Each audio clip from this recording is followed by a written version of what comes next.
안녕하세요. 슬기로운 지리생활 최강입니다.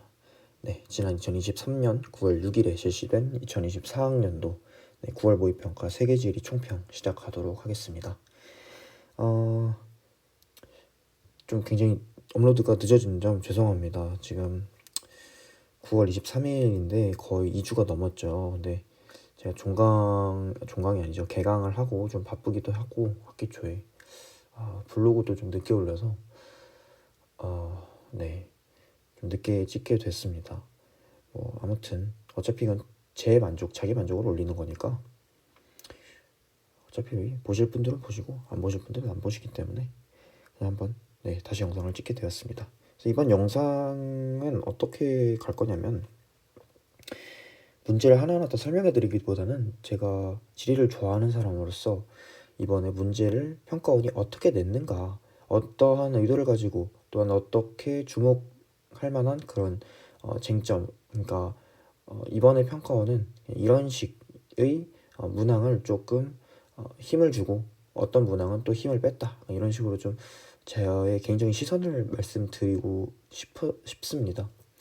그래서 당연히 질 좋은 그런 해설 강의들은 사설 인강 다들 들으실 테니까 그런 거 들으시고 그냥 지극히 개인적인 시선에서 그냥 한번 이번에 총평을 내리고자 합니다. 네, 긴 말 하지 않고 시작하겠습니다. 왜냐면 이게 영상이 길어져가지고 제가 문제 풀이를 안 하는 거라 그게 가장 크죠. 네, 가보겠습니다. 1번 같은 경우에는 답이 몇 번이었죠? 5번이었죠. 네, 이게 지구 전후도고요. 대명 혼일도고요. 그래서 지구 전후도 같은 경우에는 1834년에 만들어졌기 때문에 굉장히 좀 후에 만들어진 그런 느낌이고, 대명 혼일도가 1391년인가 그 정도 됐을 거예요. 그래서 이제 1300년도 전 정도에 만들어 1년인가 2년인가 그 정도 되는 것 같고요. 이제 아프리카 대륙은 이제 그 콜럼버스가 1492년에 신대륙을 발견한 지리상의 발견 시대 이후에 아프리카 대륙이 신대륙이 표현돼 있고, 아프리카 대륙 같은 경우에는 당연히 모든 그 가나 모두의 지도에서 나타나는 대륙이죠. 신대륙은 1492년 이후에 이제 만들어진 지도, 이제 이것도 1492년에 만들어진 이후에 만들어진 지도이기 때문에 여기 이제 신대륙이 포함되어 있죠. 네. 2번 같은 경우에는 굉장히 난이도가 있는 문제였습니다. 이게 제가 이제 말씀드렸듯이 이제 과탐식 선지가 나오죠. 원래 사탐의 경우 어려우면 선택지가 2개, 2개, 2개, 2개, 2개 이렇게 나왔었는데 이제 선택지가 1개인 그런 선지가 존재하죠. 그리고 3개인 선지도 존재합니다. 굉장히 선택지를 좀 어렵게 만들어놨다. 그래서 원래 과탐에는 몇 년 전부터 있었던 건데 옛날부터 사탐에도 다시 등장을 하게 되었습니다. 보시면은 이게 왜 이번이 더 어렵게 느껴졌냐 하면 선지 때문인 것도 당연히 있는데, 이게 기호작물이거든요. 카카오, 그리고 이제 차, 커피. 이게 이제 한 18년도에서 20학년도까지는 좀 많이 나왔었어요. 21학년도 한 번 나왔던 걸로 기억을 합니다만 그 좀 굉장히 좀 전에 많이 나왔던 그런 문항이었는데 서서히 사라지고 있었어요. 특히 평가원에서는. 사설에서는 가끔씩 등장하기도 했는데 평가원에서는 점점 뭔가 이런 것은 기호작물에 대해서 그렇게 많이 다루지 않다 보니까 이제 수험생들이 공부를 조금 덜 하게 된 거죠, 아무래도. 그래서 좀 뒤통수를 얻어맞았다, 이런 거죠. 그래서 거기에다가 선지까지 어려워지니까. 그리고 이제 니은 선지가 굉장히 좀 까다로웠죠. 이게 아프리카 이런 식으로 아프리카가 이제 있다고 치면 여기가 이제 기니만이잖아요. 이제 뭐라고 해야 될까요? 좀 대략적인 걸 적으면 여기 이제 이집트죠. 여기 리비아 이렇게 있고, 여기 이제 케냐와 에티오피아 이렇게 있고, 그다음에 콩고 민주공화국 이렇게 중앙에 딱 크게 버티고 있고, 여기가 이제 남아프리카 공화국, 그리고 여기가 이제 코트디부아르, 가나 이런 식으로 여기 국가들이 있고요. 그래서 요 국가들이 기니만 부근에 위치한 국가입니다. 근데 이제 카카오라는 작물이 이제 여기 기니만 부근의 국가들에서 굉장히 많이 생산이 되고 있거든요. 그 중에서도 코트디부아르가 전 세계에서 카카오 생산 1등입니다. 네. 그래서 여기 이 코트디부아르가 카카오 생산 1위예요. 그래서 이게 그럼 북부 아프리카냐? 라고 말씀을 하시면은 이게 좀 애매하다는 거죠. 근데 이걸 애매하게 생각을 하시면 안 되고, 애초에 우리 세계지리 그 지역 그 단원을 나눌 때 지역지리에서 서남아시아와 북부 아프리카 요렇게 10 몇 단원이죠? 13단원인가요? 네, 그렇게 정의되어 있어요. 왜 그럼 그 단원을 나눌 때 아프리카를 이렇게 둘로 쪼갰을까라는 생각을 우리가 해봐야 되는 거죠. 왜 그럴까 생각을 해보니 서남아시아와 북부 아프리카의 공통점이 뭔가요? 다 건조 기후 지형이라는 거예요. 건조 기후 지역이니까 이제 이슬람교를 또 거의 다 이슬람교를 많이 믿죠. 그러다 보니까 문화권이 비슷하고 그러니까 문화, 생활 양식 그런 게 굉장히 비슷해지는 거죠. 그러다 보니까 배울 때 한 번에 같이 배우면 시너지 효과가 나고 좋다는 거예요. 그런데 사하라 이남 아프리카 여기 이제 밑에 부분은 문화권이 좀 다르죠. 크리스트교를 많이 믿기도 하고 아무래도 건조 지형인 부분이 뭐 기껏해야 여기 나미부 사막 정도 여기밖에 안 되다 보니까 그렇죠? 생활 양식이 북부 아프리카와는 조금 다르다. 그래서 좀 다른 단원에서 배워야 된다라고 이제 세계지리 커리큘럼을 짜신 분들이 생각을 하셨겠죠. 근데 그 사하라 사막 그러니까 건조기후 지역이 어디까지냐라고 우리가 이렇게 생각을 해본다면 정확히 여기까지입니다. 네. 물론 지금 열대림 파괴, 뭐 지구 온난화, 사막화 등의 환경 문제로 인해서 그것도 당연히 세계지리에서 배우죠. 그런 환경 문제에 대해서 다룰 때 여기가 이제 사헬지대라는 곳이에요. 사헬지대라는 곳인데, 그러니까 굉장히 막 스텝 기후 지역, 그러니까 그 사막 기후 지역은 아니고 스텝 기후 지역에서 점점 사막 기후 지역으로 변해가고 나무들이 다 말라 죽고 그런 모래들이 다 옮겨가면서 사막의 면적을 넓히는 그런 사막화라는 이제 현상이 이제 여기 사헬지대에서 굉장히 심하게 나타나고 있는데, 물론 뭐 몇십 년 뒤에는 사막화가 훨씬 진행되면서 여기 뭐 기니만 국가들까지 사막화가 될 수도 있어요. 하지만 지금으로는 기니만 부근 국가까지는 절대 사막이 아닙니다. 그래서 그 위에까지가 사막이기 때문에 여기가 다 사막이에요. 이제 그러다 보니까 여기는 보통 이제 AW 그러니까 뭐 그 뭐죠? 사바나 기후 지역이고 뭐 이제 요 정도가 요걸로 뾰족한 요 정도가 이제 AF 열대우림 지역 그리고 이렇게가 AW 지역이다 보니까 여기는 사막기후 지역이라고 보기엔 애매하다. 즉 북부 아프리카가 아니라 사하라 이남 아프리카로 봐야 된다가 더 타당하다라는 말씀을 드리고 싶었습니다. 그래서 굉장히 좀 기후작물에 대한 생각을 좀 공부를 많이 하셔야 될 것 같아요. 그래서 21학년 때 한번 나왔던 걸로 기억하는데 그런 관련된 기출 아니면은 뭐 좀 퀄리티 있는 공신력 있는 사설 같은 거 관련된 문제 한번 풀어보시면서 기후작물에 대해 대비하시는 것도 나쁘지 않을 것 같습니다. 그렇습니다. 네.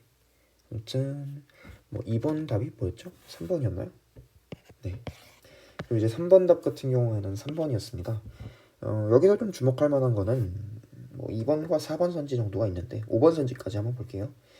국제연합의 본부가 있는 곳은 어디죠? 유엔의 본부가 있는 곳은 뉴욕입니다. 근데 이제 나는 뭐죠? 시드니죠. 가가 뉴욕이죠. 네.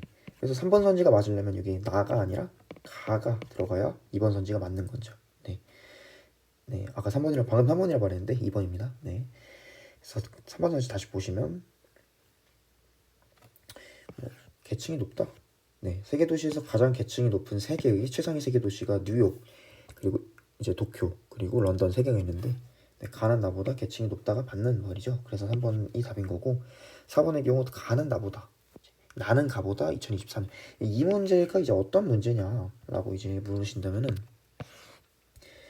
뭐가 더 동쪽에 있냐, 뭐가 더 시간대가 빠르냐 이거를 묻는 건데 이제 시드니가 속해 있는 오스트레일리아 같은 경우에는 굉장히 시간이 빠른 나라예요. 얘보다 빠른 나라가 사실상 뉴질랜드 그 세계지리에서 중점적으로 다른 나라 중에 뉴질랜드가 가장 시간대가 빠르고요. 그 다음이 바로 호주기 때문에 굉장히 호주가 빠른 편이에요. 그래서 대부분의 나라보다 호주가 시간대가 더 빠릅니다. 거기다가 뉴욕은 서경이기 때문에 즉 서쪽에 있기 때문에 또 영국보다 시차가 영국보다 시간이 느린 편이죠. 그렇기 때문에 당연히 시간이 빠른 호주가 2024년이 빨리 시작됩니다. 그렇기 때문에 틀린 선지였고요. 가와 나는 모두 해당 국가의 수도이다라고 이제 이런 문제 좀 많이 나오죠. 그래도 그래서 가 같은 경우에는 뉴욕이 해당 국가의 수도가 아니라 워싱턴 DC고 이제 나 같은 경우에는 시드니가 수도가 아니라 캔버라가 수도죠. 이런 거 좀 주의하셔서 전형적인 좀 선지긴 한데 헷갈리지 마시고 바로바로 넘어갈 수 있도록 훈련을 해주시는 게 좋을 것 같아요. 그러면은 뭐 조금만 더 볼까요? 그 EU의 본부는 어디 있죠? 네, 브뤼셀에 있죠. 브뤼셀 이건가요? 네, 뭐 어쨌든 외국어이기 때문에. 그러면 아세안의 본부는 어디 있을까요? 네, 인도네시아에 있습니다. 자카르타 있죠. 뭐 브뤼셀은 벨기에입니다. 네, 여기까지 나라 이름까지 씁시다. 벨기에, 브뤼셀, 이런 건가요? 뭐 모르겠네요. 어쨌든 그 이제 벨기에 수도에 있습니다. 뭐 4번 같은 경우는 넘어갈게요. 이거는 사실 어려운 문제가 아니라 이건 틀리면 안 되는 문제이기 때문에 이제 5번 같은 경우도 좀 보시면은 분포고도 하한선, 그러니까 이제 빙하의 분포고도 하한선이 2023학년도 9평 6번인가에서 나왔었죠. 그래서 좀 굉장히 신선한 문제였어요. 한국지리 입장에서는 그게 좀 중점적으로 다뤄지는 내용이다 보니까 아무래도 한국지리를 같이 하신 분들은 나름 괜찮게 푸실 수 있는데 세계지리만 하신 분들은 그때도 말씀드렸었던 것 같아요. 좀 생소한 문제였어요. 그래서 분포고도 하한선 같은 경우 좀 논리적으로 생각해 보시면 굳이 외우지 않더라도 5초에서 10초만 생각을 하시면은 당연히 풀 수 있는, 논리적으로 풀 수 있는 내용이니까 이런 거 외우는데 크게 힘쓰지 마시고 다른 거 좀 지역지리, 네, 좀 이따 말씀드릴 거지만 지역지리에 대해서 더 학습하시고 이런 거는 원리를 알아가시면 됩니다. 당연히 추우면 빙하의 면적이 높아지면서 하한선이 낮아지겠죠. 네, 빙하의 면적이 높아지는 게 아니라 빙하의 면적이 넓어지면서 분포고도 하한선은 밑에까지 내려오겠죠. 그러나 이제 지구온난화 등으로 이제 또는 빙기가 끝나면서 이제 간빙기가 될 때 이제 기온이 더 더워지니까 기온이 더 올라가니까 빙하의 면적은 좁아지고 분포고도 하한선은 상승하겠죠. 네. 그런 의미입니다. 근데 뭐 이제 빙기, 간빙기, 뭐 최후빙기, 후빙기 이런 거 좀 이해 안 되시는 분들이 있는데 그냥 간단히만 설명드리자면은 빙기가 있고 간빙기가 있는데 이제 뭐 빙기 중에서 빙하기죠. 빙기는 빙하기랑 같은 말이고 가장 최근에 일어났던 빙기, 즉 빙하기를 최후빙기라고 하는 것뿐입니다. 네. 빙기가 이제 뭐 지구의 역사가 46억 년 정도라고 하는데 그동안 굉장히 많은 빙기와 간빙기가 서로 반복이 되었었어요. 그런데 이제 수많은 빙기와 간빙기, 빙기, 간빙기, 빙기, 간빙기 이렇게 지금 이제 반복이 되다가 최후 빙기를 딱 18,000년 전에 맞고 이제 끝나고 그때부터 간빙기가 시작이 된 거죠. 이제 그러면서 뭐 매머드도 이제 마지막 최후 빙기 때 매머드가 멸종이 되고 그랬잖아요. 이제 그 후에 간빙기가 나타나면서 네, 이제 우리 인류가 본격적으로 아프리카가 아닌 다른 대륙으로 이동하면서 이제 인류가 문명이 발전하기 시작을 한 거죠. 뭐 그렇게 보시면 됩니다. 후빙기도 똑같습니다. 빙기 이후의 시대다. 후빙기 이렇게 생각하시면 됩니다. 어려운 개념이 아니죠. 답이 뭐였죠? 답이 5번이었죠.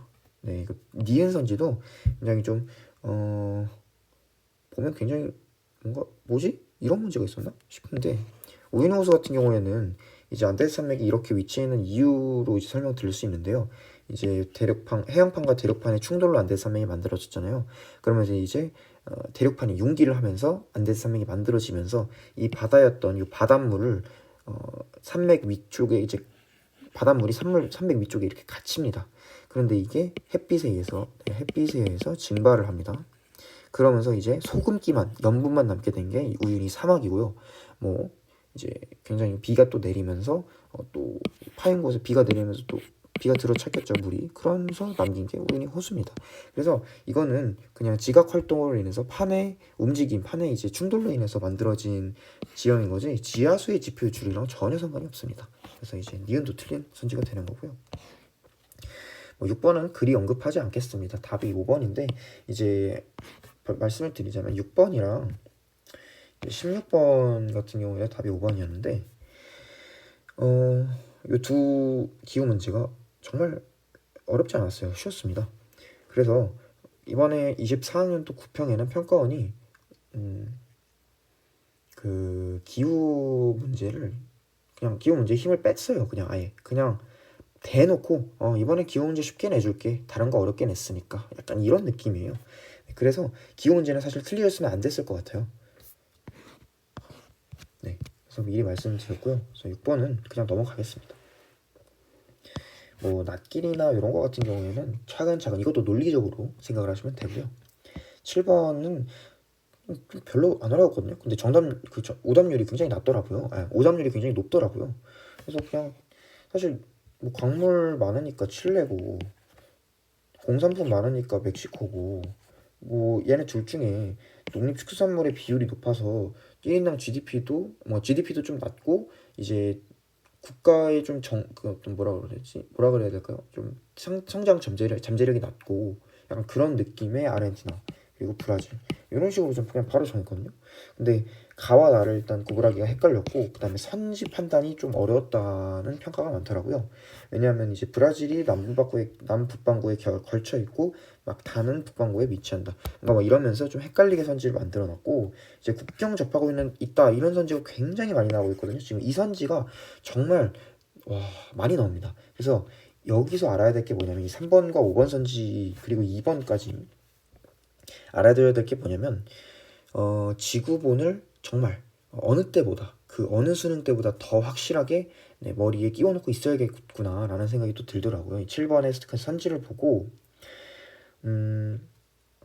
어디에 뭐가 있고 정확히 그 위도대, 그 수도의 위도 한 번씩 다 살펴보시면서 이런 여기에 위치해 있고 얘는 국경 접하고 또는 뭐 어떤 국가는 내륙국이고 어떤 국가는 뭐 대서양에 접해 있고 그러니까 이런 그 지리적인 위치들을 정확히 파악하실 줄 알아야 이런 문제들을 풀 수 있기 때문에 틈만 나면 지구본, 지도, 뭐 구글 맵 이런 거 다 보시면서 학습을 하시는 게 더 좋을 것 같습니다.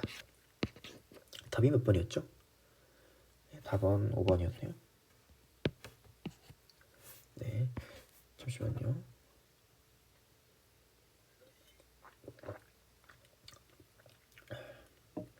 네, 8번. 답은 4번이었네요. 근데 이 8번도 정말 극악무도합니다. 평가원이 그냥 지역질이 어렵게 날 거다라고 그냥 8번에서 말을 해놨어요. 루발랄리, 나이저강. 그냥 사실 특히 나이저강 같은 경우에는 이게 원래 하천단원이 20학년도 수능까지 교육과정까지 있었거든요. 근데 21학년도부터 빠졌어요 이게. 근데 지금 그때는 뭐 하천의 유량 그런 거 나와도 뭐 할 말이 없었죠. 그냥 거기 교육과정 안에 있는 건데. 근데 지금은 아예 안 배워서 나이저강이 수특 자체의 그 어느 그 개념에도 나와 있질 않아요. 근데 이걸 떡하니 내버린 거죠. 루발랄리 사막 없어요 이게. 이게 없는데 도대체 왜 내는 건지. 그러면 교육과정 바꾼 다음 내든가. 좀 사실 좀 모르겠습니다. 이렇게 그냥 아예 안 나와 있는 걸 내버린다는 게 사실 잘 이해가지 않지만 나와 있는 것만 내면 사람들이 다 맞추다 보니까 평가원도 어쩔 수 없는다는 거는 알고는 있어요. 네, 그래서 그만큼 여러분들이 열심히 해야 된다라는 말씀입니다. 그래서 루발랄리 사막은 어디냐면 여기 사우디아라비아 여기 있는 게 루발랄리 사막이고요. 나이저강 같은 경우에는 약간 정확한 이제 뭐 유로를 그리긴 힘들겠지만 이런 식으로 빠져나가고 여기에 삼각주가 있습니다. 요 이제 삼각주가 있는 나라가 나이지리아예요. 그래서 나이저강은 이제 요 근방에 위치해 있기 때문에 다랑은 전혀 상관이 없죠. 리비아랑은 전혀 상관이 없고 룹 알할리 사막은 사우디 쪽에 있기 때문에 나지방과는 튀니지와는 상관이 없습니다. 그래서 이런 좀 지형 그리고 이제 지역 이름 이런 걸 명칭을 굉장히 좀 빠삭하게 알고 계셔야 된다. 즉 이제 아까 방금 말씀드린 대로 구글 맵스 아니면 그런 거 다 보시면서 지형들 그런 위치 파악하시는 게 정말 정말 중요할 것 같습니다. 이런 거 이제 지역지리 정확히 파악하시는 문제들이 많이 나오기 때문에 이제 또 언급 드릴 테지만 이런 게 좀 중요합니다. 열심히 공부하셔야 됩니다. 9번도 굉장히 어려웠죠. 9번도 이제 과탐식 선지가 나왔는데 주목해야 될 거는 이제 아세안 회원국이 아닌 국가 요거에 대해서 알아볼 건데, 일단 가장 헷갈리는 거 방글라데시, 요거는 회원국이 아닙니다. 아세안이 아니에요. 그럼 방글라데시 대신 어떤 그 국가가 들어가 있냐? 네, 브루나이입니다. 브루나이가 네, 국가연합 아세안 회원입니다. 나머지는 그냥 지도 보시면은 그냥 보시면은 여기 이제 필리핀부터 시작해서 베트남, 라오스, 캄보디아, 그다음에 태국, 말레이시아, 싱가포르, 인도네시아, 이제 또 뭐 있죠? 몇 개죠? 하나, 둘, 셋, 넷, 다섯, 여섯, 일곱, 여덟. 그다음에 여기 그 미얀마 9. 한 다음에 10개까지 브루나이 이렇게 있는데요. 의외로 여기 있는 방글라데시는 네, 아세안 국가가 아니라는 것 알아주시면 좋겠습니다. 그래서 답이 9번 답이 4번이었죠. 국경 접하고 있는 이것 선지 또 나왔죠. 그러니까 국경 접하고 있는 거 정말 잘 알아두셔야 돼요. 진짜로 제가 계속 거듭 강조드립니다. 이 10번 문제는 진짜 제가 이걸 드렸는데요. 이게 B가 상당히 좀 애매한 위치에 있습니다. 이게 만약에 런던의 케임브리지 그걸 문제 냈으려면 한 요 정도의 B를 위치시켰어야 되는데 그거보다 조금 위에 있어가지고 저도 좀 의아했어요. 그래서 A를 안 찍고 B를 찍었는데 이게 답이 몇 번이었죠? 1번이었죠. 네. 그래서 전 B를 찍어가지고 틀렸었어요. 근데 이게 좀 애매해가지고 좀 그랬는데 보니까 A가 있더라고요. 그래서 지금 이 유럽과 북부 아메리카, 그러니까 그 14단원 문제가 정말 어렵게 나왔거든요. 지금 이 문제 먼저 또 보시면은 17번 같은 경우에 북부 아메리카 또 미국 지리 제가 많이 나온다고 좀 말씀드렸는데 굉장히 어렵게 나왔습니다. 그래서 항공산업발전 여기가 이제 거기거든요. 그 보잉사 본사가 있는 시애틀입니다. 그쪽이라서 항공산업 발전 과정이 조사하겠습니다가 맞아요. 그래서 갑이 맞는 거고, B 실리콘밸리는 여기 있는 게 아니라 로스앤젤레스 있죠. 그렇기 때문에 을은 틀렸고, 메갈로폴리스 같은 경우에는 대도시의 영향권들이 계속 겹쳐가지고 이런 대도시권을 형성하는 그런 것을 메갈로폴리스라고 하는데, 애초에 여기 뉴욕이 있고 뭐 여기 뭐였죠? 그 DC 워싱턴이 있고 뭐 더 위에는 보스턴이 있고 필라델피아 있고 이런 식으로 대도시권, 우리가 이름만 들어도 아는 그런 대도시들이 여기 주변에 좀 많습니다. 그래서 메갈로폴리스의 범위의 교통망을 조사하겠다는 병이 맞는 게 되는 거고요. 이제 정 같은 경우에는 남부 최대의 석유화학 단지는 그 휴스턴에 있습니다. 이제 휴스턴 그 뉴멕시코가 아니라 어디죠? 시카고, 텍사스. 네. 텍사스 주에 이제 남부 최대의 석유화학 단지가 있는데 뭐 여기는 택도 없죠. 그래서 정이 틀려서 사실 갑병이에요. 그래서 이런 좀 어떻게 보면 굉장히 세부적인 내용을 요하는 그런 문제가 17번에 나왔고, 그 다음에 같은 단원 14단원에서 또 어렵게 출제가 되었기 때문에 14단원 여러분 정말 잘 준비하셔야 됩니다. 그래서 뭐 해운 하원 교통 발달 지역, 뭐 전통공업 발달 지역, 그다음 첨단공업 발달 지역 이런 거 정말 그 잘 안 나오는 것까지 확실히 알아두시고, 또 이제 6편에서 이제 여기 나왔잖아요. 시스타 시티였나요? 그죠? 시스타 시티였나? 거기 이제 스웨덴 쪽에 하나 나왔기 때문에 그것도 잘 살펴보시고 10번 문제 여기서 넘어가도록 하겠습니다. 뭐 이런 11번 같은 좀 쉬운 문제 답이 3번이었죠. 이거는 좀 대지역 문제는 정말 이건 틀리면 안 되는 문제입니다. 12번 같은 경우에는 그렇게 이제 인구 문제 치고 그렇게 악랄하진 않았어요. 이제 답이 3번이었는데 더 여기서 주목해야 될 거는 D가 이제 유럽이었거든요. D가 유럽이었는데 이제 자연 증가율과 전체 증가율 이걸 보여줬을 때 3번 답이 유출 인구가 유입 인구보다 많다. 여기 이제 무슨 뜻이냐면 이제 사회적 증감을 나타내는 건데, 이제 유출 인구, 유입 인구에서 유출 인구 뺀 게 이제 사회적 증감인 거잖아요. 그러니까 이제 3번 선지는 뭐를 알아봤어야 되냐면 이제 전체 증가율이, 즉 저의 말로는 뭐냐면 이제 인구 증감은 인구 증감은 자연적 증감 플러스 사회적 증감.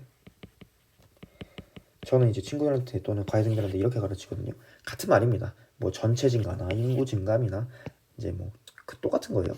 유입인구 빼기 유출인구도 그냥 사회적 증감이랑 똑같은 거고. 그러니까 말이 다양한 거지 의미는 똑같기 때문에 그냥 이제 잘 이제 그냥 이런 뜻이구나 이렇게 알아두시면 됩니다. 이 공식을 이용해가지고 이제 자연 증가율, 그러니까 자연적 증감과 전체 증가율, 인구 증감을 알았기 때문에 우리가 이제 사회적 증감을 역산할 수가 있는 거죠. 그러니까 3번은 나와 있는 정보들을 가지고 나와 있지 않은 정보들을 해석하는 문제예요. 그러니까 제가 굉장히 좋아하는 부류의 문제입니다. 그러니까 이런 거를 잘 해야 이제 인문지리에서 재미를 느끼면서 공부를 할 수가 있습니다. 유럽 같은 경우에는 자연 증가율이 이제 보시면 여기 이제 큰 거에 나와 있죠. 이제 여기가 어디냐면은 여기 10을 조금 넘는 초록색으로 할게요. 초록색. 이제 여기 이제 1950에서 1950년을 보시면 2015년에서 20년을 봐야 되네요. 그죠? 3번. 그래서 여기 보시면은 0보다 작아요. 그러니까 음수라는 거죠. 자연 증가율이. 근데 전체 증가율은 양수입니다. 그래서 여기가 마이너스인데 결과가 음수예요. 아니 결과가 양수예요. 그러니까 사회적 증감이 당연히 양수라는 거죠. 그러니까 유입 인구가 훨씬 많다라는 뜻이 됩니다. 그렇다 보니까 옳지 않은 것을 고르는데 3번이 답이 되는 거죠. 제가 아까 말씀드리려고 했던 거는 1950에서 1955년을 봤을 때 자연 증가율이 10을 조금 넘는 상태예요. 근데 이제 전체 증가율은 10을 조금 안 넘죠. 그렇다는 얘기는 뭐 그냥 이제 제가 숫자를 대입을 해봅시다. 자연 증가율은 11이라고 해보고 전체 증가율은 9라고 해봅시다. 그래서 우리는 이 이제 공식에 대입을 해서 9는 자연적 증감이 11이니까 11 플러스 사회적 증감을 x라고 해볼게요. 이 식을 풀면 되는 거 아닙니까? 그러면 이제 x라는 사회적 증감이 어떻게 되는지가 나오겠죠. 그럼 x가 답이 뭐예요? 마이너스 2예요. 즉 유럽의 사회적 증감은 1950에서 1950년대 음수였다.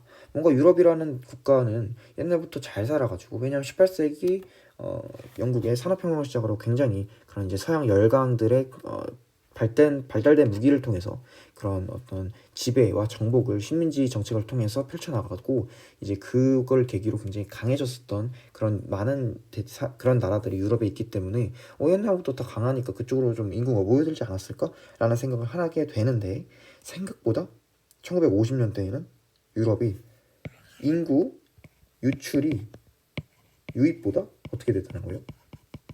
많았다는 거죠. 그래서 요거 기억해 두시면은, 요거 이제 스킬로 또 과외생들한테 알려주고 있거든요. 요거 여러분들 기억해 주시면 정말 좋습니다. 다시 말씀드리자면 유럽이 1950에서 1955년 때 사회적 증감이 음수였다. 즉 50에서 55년에 유출이 유입 인구보다 많았다. 이렇게 생각을 하시면 됩니다. 당연히 현재에는 유럽은 순유입 대륙입니다. 13번 더 이상 설명하지 않겠습니다. 이 문제는 답이 1번이었고요. 이런 거는 저는 그냥 과외생들한테 어떻게 설명해 주냐면 11월 초에 외워라 이렇게 문제를 냅니다. 이거는 지금 틀려도 큰 상관이 없어요. 어차피 나중에 다 외우면 되는 거고 그렇게 암기량이 많지 않아요. 30분 외우면 다 외워지는 그런 내용입니다. 14번 문제 같은 경우에는 4번 선지가 좀 주목할 만하고요. 그 다음에 5번 선지도 주목할 만합니다. 가나다라는 좀 쉬웠어요. 그죠? 이제 라가 수력이었고요. 다가 지열이었거든요. 근데 물론 답은 몇 번이었죠? 답이 14번에 4번이었고, 수력이 노르웨이 전체 발전량 중 가장 높은 비율을 차지하다. 이게 맞습니다. 왜냐하면 노르웨이 같은 경우에는 고위도에 있죠. 그러다 보니까 좀 빙하가 많아요. 그러다 보니까 빙하의 그 낙차를 이용한, 특히 뭐라 그러죠? 이제 그 빙하 지형에서 현곡이라고 부르죠. 이제 뭐 폭포가 이제 현국에서 많이 발달을 하기 때문에 그런 물의 낙차를 통해서 그 폭포의 낙차를 통해서 수력을 많이 발전을 시키는데, 일단 노르웨이 자체가 신재생 에너지 비율이 굉장히 높은 편인데 그 신재생 에너지의 비율 중에서도 80-90%를 수력으로 쓰기 때문에 굉장히 노르웨이의 이제 입장에서는 수력이 정말 중요한 에너지원이 됩니다. 그러다 보니까 이제 노르웨이 전체 발전량 중 수력이 가장 높은 비율을 차지해요. 근데 이런 국가가 진짜 많이 없기는 하거든요. 대부분 화석 에너지 연료를 가장 높은 비율로 사용하기 때문에 이런 노르웨이가 수력을 가장 많이 사용한다는 정보는 또 이제 예외로서 굉장히 세계지리 문제에서 뭐 지금이든 뭐 이번 수능이든 뭐 다음 기출이든 좀 주목할 만한 내용으로 사용될 것 같습니다. 네. 전 세계에서 지열은 뉴질랜드, 수력은 러시아가 아니고요. 지열은 미국 1등, 그리고 수력은 어딜까요? 중국입니다. 그래서 중국 자체가 이제 물론 수력이 1차 에너지 분류에도 들어갈 수도 있고 이게 신재생 에너지 분류에도 들어갈 수 있어서 사실 수력이란 게 뭔가 좀 애매한 위치에 있습니다. 근데 이제 세계지리 같은 경우에는 그냥 1차 에너지에 분류해 놓기도 하고 이제 문제에 따라 또 여기에 또 수력이 같이 나오면은 또 뭐 그렇게 사실 뭐 화석 에너지 연료는 아니잖아요, 수력이. 그러다 보니까 조금 애매하지만 중국 같은 경우에는 수력, 그다음에 태양열, 태양광 뭐 이런 식으로 보이죠. 세계지도에는 태양이라고 할게요. 그 다음에 풍력, 이렇게 세 개가 모두 발전량 1등입니다. 중국 1등. 그 다음에 지열은 미국 1등이에요. 자, 아무래도 지열의 특성상 판의 경계에 있는 나라들이 좀 발전을 많이 하다 보니까 뭐 필리핀, 인도네시아 뭐 이런 나라들이 좀 지열을 많이 하는 편입니다. 많이 발전하는 편입니다. 하지만 여기서 주의해야 될 것은 지열 같은 경우에는 굉장히 발전량이 낮은 편이에요. 그러니까 우리가 뭐 특징적으로 아이슬란드 같은 경우 지열 많이 발전한다. 뭐 판의 경계에 이제 그 대서양 중앙해령에 위치해 있기 때문에 굉장히 지열을 많이 발전한다 라고 많이 배우는데요. 그럼에도 절대적 생산량은 수력이 75%, 그 다음에 지열이 25%입니다. 그러니까 우리가 특징적으로 배우는 아이슬란드의 지열 비율도 25%밖에 안 돼요.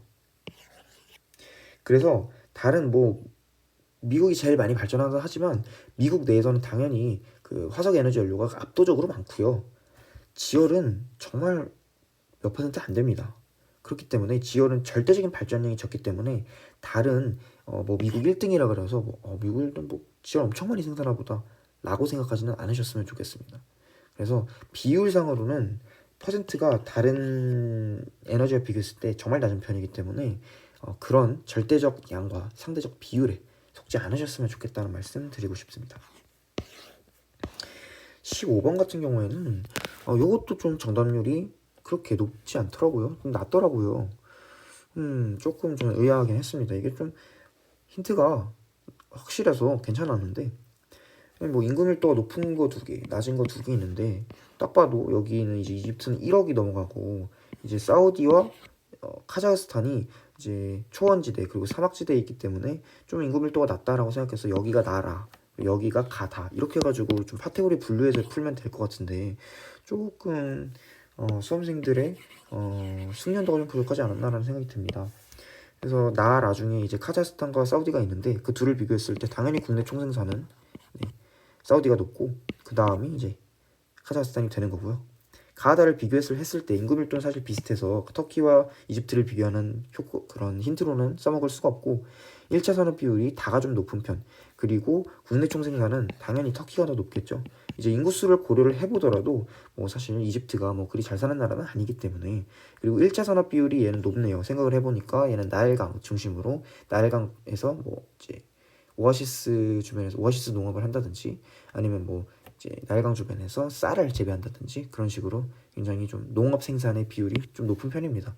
물론 이제 사하라 사막에 이제 그 권역에 위치를 하다 보니까 이런 이제 나일강이 여기 이제 삼각주로 위치해 있음에도 나머지 지역들은 조금 인구 밀도가 없고 1차 산업에 그러니까 아예 농업 자체가 좀 힘들긴 하죠. 그러나 이제 이 나일강의 축복 덕분에 이집트가 이렇게 1차 산업 비율이 생각보다 높습니다. 이런 거 기억해 주시면 좋을 것 같아요. 그래서 이 지금 평가원이 15번까지 했는데 정말 다른 평가원 문제들에 비해서 지역지리가 정말 어렵죠. 이런 거 사실 15번 그렇게 어렵지 않습니다. 근데 보세요. 이 8번 같은 문제 이런 게 진짜 쉽지 않죠. 이 국경 선지 그리고 5번 이 기억 니은 선지 정말 이건 악랄하죠. 그죠? 시험도구는 뭐 설명을 드렸으니까 넘어가고 17번도 설명을 드렸고 18번 같은 경우도 조금 원래 제가 이제 어떻게 말씀을 드리냐면 이거 지형 단원에서 카레스트 지형이잖아요. 카레스트 나왔을 때 무조건 10초 안에 풀어라 이렇게 말씀을 드려요. 근데 이 문제는 10초까지는 아니고 그래도 적어도 30초에서 1분 안에는 풀어야죠. 그래서 용식작용 맞습니다. 용식작용 같은 경우에는 우리가 세계지리에서 배우는 유일한 화학적 풍화. 네, 다른 건 다 물리적 풍화인데 화학적 풍화가 이제 세계지리에서 유일하게 배우는 화학적 풍화가 용식작용입니다. 뭐 다른 화학적 풍화도 있겠지만 세계지리에서는 석회암의 용식작용에 의해 이제 형성된 걸 카르스트 지형이라고 하고 그게 이제 우리가 배우는 유일한 화학적 풍화 작용입니다. 화학적 풍화 작용 같은 경우에는 전체적으로 습하고 고온다습한 좀 지역에서 많이 일어나고 기계적 풍화, 즉 물리적 풍화 같은 경우에는 건조한 지역에서 많이 일어나죠. 그리고 이제 석순, 종류석 그리고 석주 같은 경우에는 많은 사람 그런 수험생들 분들이 조금 헷갈리실 수도 있을 것 같아서 저는 어떻게 외웠나 이렇게 말씀을 드리자면 석순은 뭐라고 외웠냐면 죽순으로 외웠습니다. 죽순이 이제 뭐 위에서 달리진 않잖아요. 땅에서 이렇게 자라기 때문에 석순은 죽순과 같이 아래서 자라고 종류석 같은 경우에는 종이 매달려 있는 게 이제 밑에 이렇게 있는 게 아니라 위에 매달려 있잖아요. 그러다 보니까 종류석도 위에 매달려 있는 그런 형태고 이게 만나면 석주다 이렇게 전 외웠습니다. 네, 뭐 참고를 해주시고 18번 답이 2번이었습니다. 이제 뭐 석순이 늘어선 천장에 늘어선이 아니라 말씀드렸듯이 석순은 죽순 생각할 때 밑에서 위로 자라기 때문에 천장에 늘어선 게 틀리고 그리고 탄산칼슘 같은 경우에는 이제 그 석회암 자체가 탄산칼슘으로 이루어져 있습니다. 그리고 이제 석회암 풍화토 이제 검은색을 띠고 있는 게 아니라 빨간색을 띠고 있는 거죠. 붉은색이라고 할까요? 네. 어차피 석회암 풍화토가 여기서 나타나는 석회암 풍화토가 하나밖에 없잖아요. 테라로사. 테라로사는 이제 토양에 있는 그런 금속 성분들이 산화가 되면서 물이랑 자주 이제 만나면서 산화가 되면서 붉은색을 띠는 척박한 토양이죠. 19번 선지에서 주목한 건 4번과 5번인데 원래 보통 4번, 5번이 중요한 이유가 뭐냐면 원래 보통 세계지리 이제 문제에서 이런 비율 같은 거 나타낼 때 무조건 눈대중으로 봐도 잘 보이는 그러니까 누가 봐도 이건 당연히 차이 나고 가가 나보다 무조건 높고 이래서 이제 선지를 선택하는 경우가 많았어요.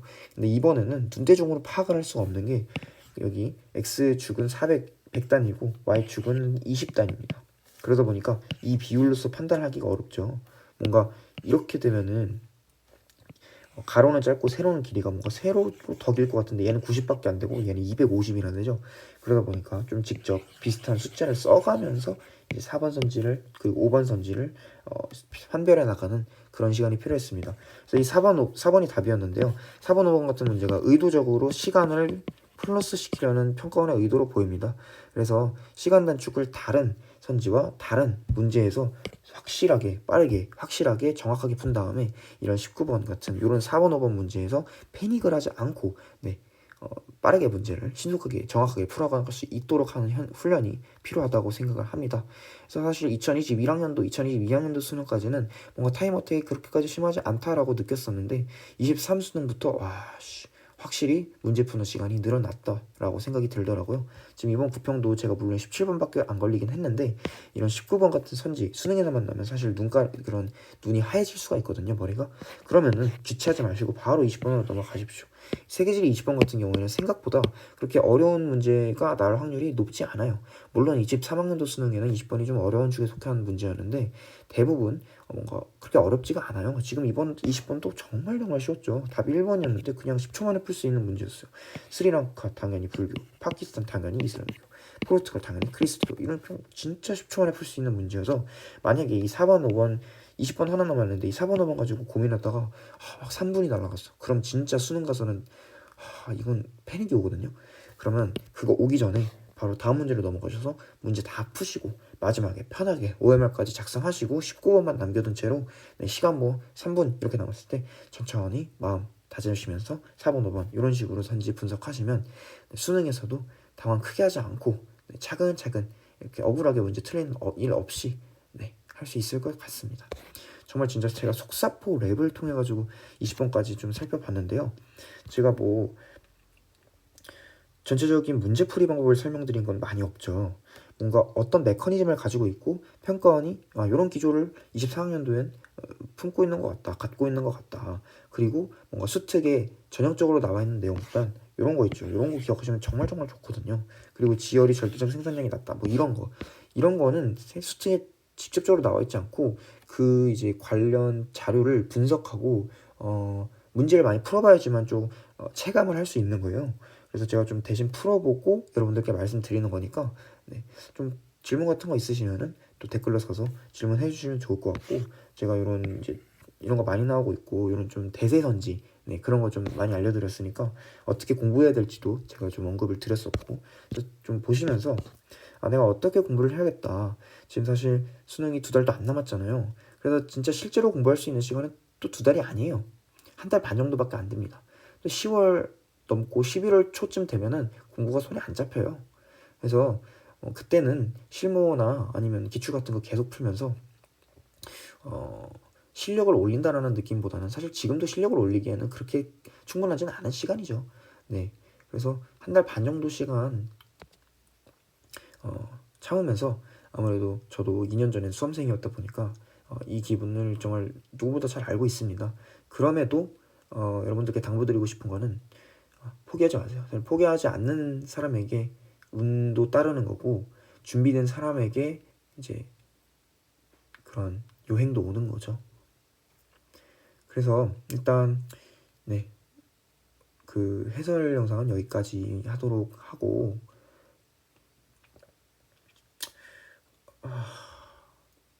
네, 뭐 말을 하고 싶었는데 할 말이 없네요.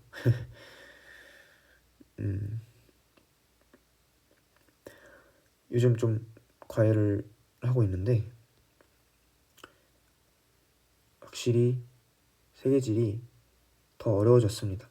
그냥 제가 작년이나 재작년까지는, 재작년에는 뭔가 공식적으로 과외를 했다기보다는 친구들 모르는 거 질문에 가져오면은 제가 답변을 해주면서 그런 식으로 제가 설명하면서 실력도 늘리고 했거든요.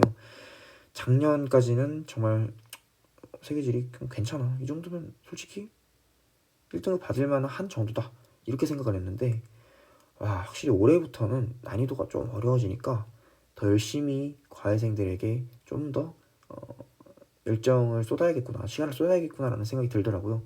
저도 시간을 쏟고 있으니 여러분들도 더 시간을 쏟아서 열심히 마지막까지 힘내시길 바라겠습니다. 시간이 좀 늦었네요. 네, 오늘도 좀 공부도 하고 과외도 해야 돼가지고 열심히 자보겠습니다. 네, 그러면 영상 여기까지 하겠습니다.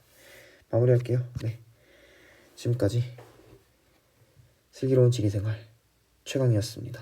감사합니다. 안녕.